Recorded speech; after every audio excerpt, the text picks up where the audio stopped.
നമസ്കാരം. Point media live ടിവിയിലേക്ക് സ്വാഗതം. ചെങ്ങമനാട് കൊട്ടായി പ്രദേശത്തെ IOB പെട്രോൾ പമ്പിൽ വൻ ദുരന്തത്തിലേക്ക് നീങ്ങാവുന്ന തീപിടുത്തം നടന്നു. ആലുവ ചെങ്ങമനാട് സ്വദേശി പ്രദീപ് ആണ് സംഭവത്തിന് പിന്നിൽ. മദ്യലഹരിയിൽ എത്തിയ ഇയാൾ മറ്റു വാഹനങ്ങളുമായി ഇടിക്കുകയും നാട്ടുകാരുമായി വാക്കുതർക്കത്തിലേർപ്പെടുകയും ചെയ്തു. പമ്പിന്റെ ഒച്ചപ്പാട് ഞങ്ങൾ കേൾക്കണം.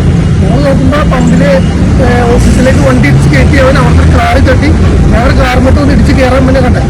അത് കണ്ട ഞങ്ങൾ അവരെ ഒപ്പം തന്നെ പിടിച്ച് നിർത്തിയിട്ട് അപ്പം തന്നെ അവിടെ വണ്ടിയെ ടാങ്ക് തുറന്ന് തീയിടാൻ നോക്കാറുണ്ട്. അവിടെ വലിയൊരു അപകടം ഒഴിവായി. കാരണം കുറെ കുട്ടികൾ ഗ്യാസ് അടിക്കാൻ വേണ്ടി CNG അടിക്കാൻ വേണ്ടി ഒരുപാട് വണ്ടികൾ വന്ന സ്റ്റേഷനാണ് ഈ പമ്പ്. അത് അവിടെ നിന്ന് പോകാൻ ഞങ്ങൾ വലിയൊരു അപകടം ഒഴിവായി. അവന്റെ മേത്ത് തീ ഞങ്ങൾ തന്നെ തുടച്ചു കളഞ്ഞ അവന്റെ മേത്ത് തീ പോയെ. ഞങ്ങൾ മെത്തേജ് സ്വന്തം ബൈക്കിന്റെ പെട്രോൾ ടാങ്ക് തുറന്ന് തീപ്പെട്ടിക്കിളി ഉരച്ച് ടാങ്കിനുള്ളിൽ ഇടുകയായിരുന്നു. ഇതോടെ തീ പടർന്നുവെങ്കിലും പമ്പ് ജീവനക്കാരും നാട്ടുകാരും ചേർന്ന് ഫയർ എക്സ്റ്റിംഗ്വിഷർ ഉപയോഗിച്ച് തീ അണച്ചതിനാൽ വൻ ദുരന്തം ഒഴിവായി. സംഭവവുമായി ബന്ധപ്പെട്ട് ചെങ്ങമനാട് പോലീസ് കേസെടുത്ത് പ്രതിയെ അറസ്റ്റ് ചെയ്തു. ഇയാൾക്കെതിരെ നിരവധി മറ്റു കേസുകളും നിലവിലുണ്ടെന്നാണ് പോലീസ് സ്ഥിരീകരിച്ചത്.